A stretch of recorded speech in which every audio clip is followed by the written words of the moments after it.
Welcome to SVG-TV News for Tuesday, October 4th, 2016. I'm Lafern Fraser with the details. Fresh from his travels at the United Nations and a town hall meeting in the United States, Prime Minister Dr. Ralph Gonsalves met with the media earlier today, informing them of the government's latest fiscal performance up to the end of August 2016, in which he announced a $15 million surplus. Outlining that there was $382.9 million in revenue and grants this year compared to $353.3 million, Dr. Gonsalves says the 8.4% increase is an improvement that is welcomed. He also announced that the total expenditure of current revenue and capital was up by 2.7% with $393.5 million compared to $383.3 million last year. The Prime Minister said that while there is an improvement, prudence is still necessary in spending. Of these, we have a current account surplus of $15.5 million compared to a deficit last year at the end of August of $3 million. We have an overall deficit of $10.6 million compared with an overall deficit last year at that time at $30 million. So that one can see that the fiscal operations of the government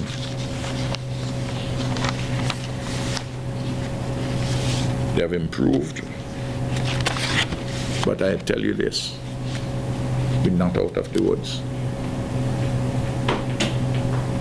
We're not out of the woods, and we have to be very careful what we spend. We have to be careful about issues of efficiency and not waste things, waste money. And we have to collect our taxes, collect our revenues. The fiscal minister emphasized that the collection of grants and taxes have played an essential part in the surplus of the fiscal growth this year. Taxes on incomes and profits went up. Taxes on property, taxes on goods and services. Not every single category under each of these headings would have gone up, but I'm talking the global number under each of these broad headings. Taxes on international trade went up. The domestic VAT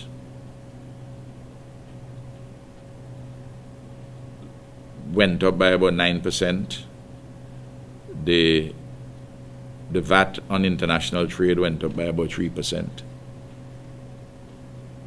Capital grants went up relative to last year. We've gotten about $17.1 million in grants in the first part of this year compared to 9.3 last year. Adamant that he will not be dragged into what he termed as sideshows, Prime Minister Dr. Ralph Gonsalves dismissed as nonsensical allegations made by a woman in New York at a town hall meeting accusing him of sexually assaulting her. He said previous allegations brought against him by two other women were dealt with in the court. The woman at the town hall meeting said something. I responded immediately. And I'm finished with that. In the case of the 2008 allegation of which you spoke, you know all the processes that went through with that. You must talk about the processes too. That there's a constitutional authority, the DPP, which dealt with that. There's the High Court, which dealt with it. There's the Court of Appeal, which dealt with it. None of you say those things. But the point is this I'm making. You're not going to get me into these kinds of commentaries.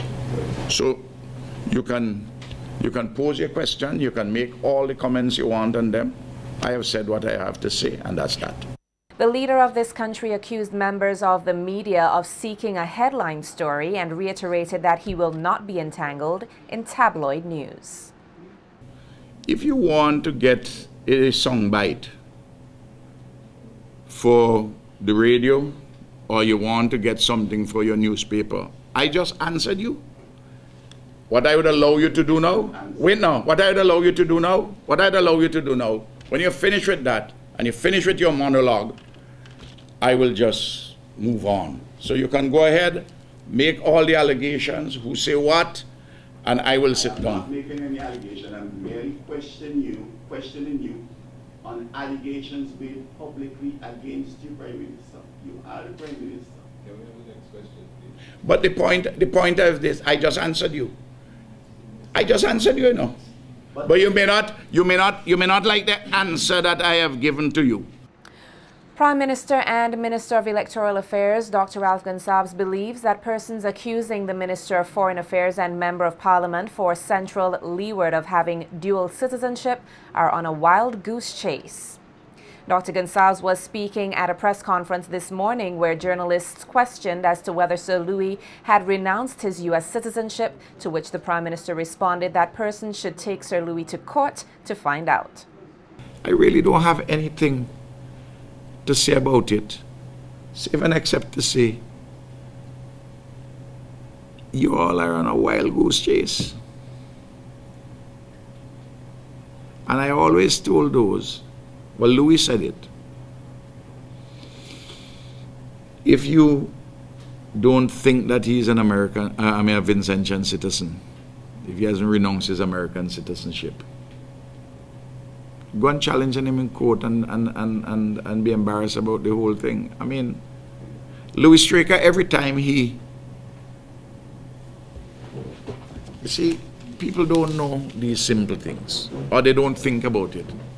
Dr. Gonsalves outlined that Sir Louis had been a political candidate in 1994, 1998, 2001, 2005, and 2015, and he has to swear to a declaration which would make it a criminal offense if he possesses dual citizenship. And it just shows that the people who generate this kind of controversy, they egg you all on something which is really simply absurd. All that is required to say those persons egg you on. Well, if you have the evidence, as they say that is the case, one woman said at the town hall meeting she has the evidence. I just had to smile. I mean, what are you going to do with that? You have the evidence, bring it in the court now. That's all you need to do. Or better still, bring it to you and let you put it up on TV. The National Labour Congress, together with teaching colleagues and former national executive officers of the SVG Teachers Union, collectively referring to themselves as the group, are speaking out in support of Supervisor of Elections Sylvia Findlay, her staff, and those teachers who took part in the 2015 elections as various officers. A press release issued today, signed by the NLC and the group, condemned what it calls vicious attacks against the Supervisor of Elections and her staff, and by extension, teachers who give national service. The release postulated that since all supervisors of elections had been teachers, the vicious attacks which seemed to take place with impunity against the Supervisor of Elections and her staff would make it difficult for the electoral system to remain independent. The release continued that the silence of the leadership of the National Executive of the St. Vincent and the Grenadines Teachers Union on this issue represents a betrayal of its sacred trust to protect and support its members and our national interests. One should not stand bail for another if you are not absolutely sure that the person will appear for his or her day in court. This was the advice given by lawyer Parnell Campbell on his program, The Law and You, last evening on matters relating to bail in criminal cases. Campbell noted that while a person does not need to have the liquid cash on hand when standing bail for another, if that person fails to show up for court or absconds, the person who signed for the bail will be held responsible by the court. So if you hear somebody is admitted to bail in the sum of $2,000, they don't have to have the $2,000, or the surety doesn't have to produce the $2,000 there. It is if somehow you abscond, that is when the case is to be heard, you can't be found, you run away. Well then, the person who stood bail for you would be in trouble. they would have to come and answer to the court as to why you are not there to answer your case. And if they cannot give a very good explanation, then they would be asked to pay the amount that bail was set for initially. So signing bail for somebody is a serious matter, and you should only do it if you are sure that you can guarantee the person will come to hear the case. Campbell added that while there are several mechanisms available to the court to prevent someone from absconding when on bail, such as stop notices, reporting restrictions, and orders for the seizure of one's travel documents, it is not in the best interest of persons to be absent from court whilst on bail. If you attempt to leave when you're on bail, well, then you could be arrested and brought before the same magistrate who imposed the bail, or the judge, for them to deal with the situation accordingly. So if a person is on bail, it doesn't pay the person to try and abscond, that is, to run away or not to show up when the case is called, because that's a separate offense in itself, which can get you into serious trouble. These are mechanisms designed to make sure that your freedom is respected, but you have the responsibility to make sure that you don't forfeit that respect of your freedom. Campbell added that bail is not granted via a lottery system, but is done after careful consideration of principles and the circumstances surrounding the case. Everything depends on the circumstances of each particular case. It depends on the individual. Is this a first-time offender? Is this somebody with a good track record? Is this somebody who has a good job, who has family, who has responsibilities in St. Vincent and Grenadines, making it less likely that they'll be tempted to run away if they have a charge? What is the nature of the charge? Are there witnesses that the person may go and intimidate, interfere with, and so on and so on? So many things are taken into consideration when a prosecutor opposes an application by an accused person to be admitted to bail. In more local news, this Independence Month has created a unique opportunity for Vincentians to push Vincentian culture. That's according to Sanjay Jandani, the representative of the SVG Motor Club, as various organizations met today to outline the activities which will be held in celebration of the nation's 37th year of independence. Jandani stated that he is delighted to work with the Ministry of Tourism and other organizations in creating a month of independence activities and called on the private sector to play a role in this endeavor. Slipping, and we want to revive that and get everybody involved, and especially the young people. So I think this collaboration would be ideal. I thank the minister and the ministry and all the officials for entertaining our idea and, you know, basically endorsing and collaborating with us. So we're expecting this Independence Week from the 23rd to the 30th to be lots of action and entertainment. I hope that everyone here and everyone watching will support us and help us to bring this to fruition and hopefully develop it into a tourism product. I also would like to encourage the private sector out there to come on board and partner with us in these sets of activities so that we can make it a success. Also speaking at the media conference was Minister of Tourism Cecil Mackey, who praised and congratulated the various organizations for their work in creating a month of activities to celebrate the 37th independence and considered these actions of great benefit to the nation. We heard from the Medical Association that they are also collaborating. We also heard from the PAN, European movement, that they are also collaborating. And you also heard that these various entities are also collaborating with the Ministry of Tourism, Sports and Culture. So I think really the theme is very, very appropriate for these set of activities. And I don't see why we should change. We should probably adopt this as the team that we work with every year and probably just add on some fringes to it, working together to enhance national pride. So I think that we are heading in the right direction, and I want to congratulate, compliment all of the different entities for taking this opportunity seriously and collaborating, partnering, so that we can grow the month of October.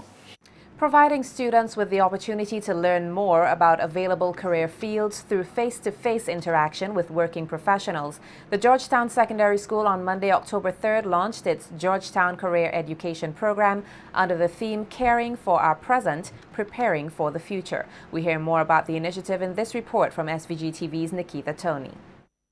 The Georgetown Secondary School, GSS, has embarked on a week of activities aimed at providing students with key information on career choices and how they can achieve such through the Georgetown Career Education Program, which was launched yesterday, Monday, October 3rd, 2016, under the theme Caring for Our Present, Preparing for the Future. Teacher at the GSS, Shireen Wilkinson, said the school has seen it necessary to engage the students in positive, open discussions so that they would be able to make wise career choices. We recognize that students need multiple pathways to a successful career, and that the four-year college or one-size-fits-all approach may not work for everyone.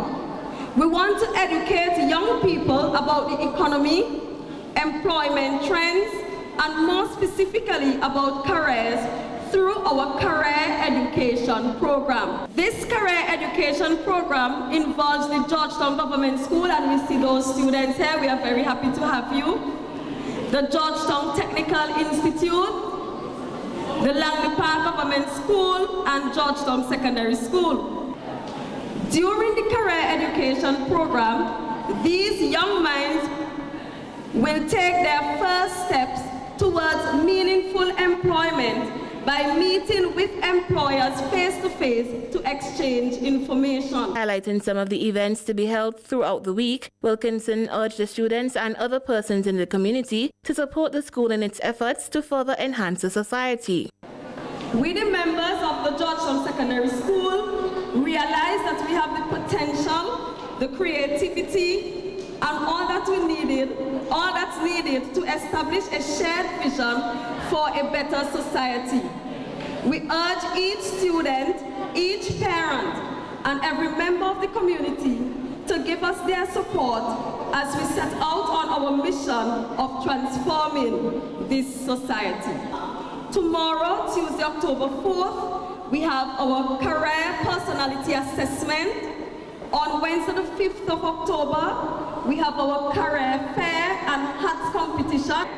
And on Thursday, the 6th of October, we have our career fair. Representative of the Ministry of Education, Chesley Ferdinand, urged the students to take full advantage of the opportunity, noting that they can only succeed when they plan for the future. The government of St. Vincent and the Grenadines and all those stakeholders, we believe that if you work hard, if you begin now to go towards the goals that you set for yourself, we believe you can achieve them. It is our encouragement, it is our hope, it is our desire that with the competent help that you have around you, in this case, we speak first of the staff here at this school and at your school, that the help that they can give you, if you would listen and adhere to what they're saying, along with your personal efforts, your career goals, and all the things that you would do, we believe that you can achieve. Nikita Tony reporting for SVG-TV News. Persons with technical skills are needed for the continued growth and development of a country. That's according to Youth Officer in the Ministry of National Mobilization, Phil Cole Jeffers, as he spoke at the graduation ceremony of Cohort 3 of the Youth Skills Development Program today at the Peace Memorial Hall. 50 students graduated from the program, which was designed to prepare them for further educational training and employment, and received certificates of participation in fields of plumbing, food and beverage, and welding and housekeeping. Jeffers noted that these very fields are necessary for the development of SVG. In the next 5 years, people are going to be asking, And do you have a master's? Because that's the direction that we're heading. But guess what? The person with the master's, the PhD and the doctorate still need the services that you have. They're also going to need the hospitality services. We're going to need to put on the burglar bar on our window and need the gates. So the welders, you have a task. We're still going to need to put in the jacuzzi. So plumbers, you have a task. We're still going to need to have it lighted. So the electrical persons, they have a task. So you understand how each of us are going to fit in? So it doesn't matter if you didn't get the educational side of it. You're having the civic use side of it, which is the technical vocational skills. We all need each other to develop St. Vincent and the Grenadines. Also speaking at the opening ceremony was Dwight Lewis, the director of the National Qualifications Department, the NQD, and the Sector Skills Agency, who stated that while the program did not have the time to complete all of the necessary units, the participants would receive unit rewards for the units they have completed and encouraged them to enroll in a technical institute using the small units as a base. My further suggestion to you is that you consider attending one of those technical institutes full-time. And the good thing about it is that you won't have to repeat those units that you have already completed. The institution would recognize those units. All you would be required to do is to do the additional units leading up to the award. So that's my encouragement to you this morning, and let me once again take this opportunity to welcome you to this graduation ceremony in which you would receive your certificates of participation. Also making remarks was Kenneth King, the local Youth Skills Development Coordinator, who pointed out that many participants made a lot of sacrifices to gain new skills and opportunities for self-development.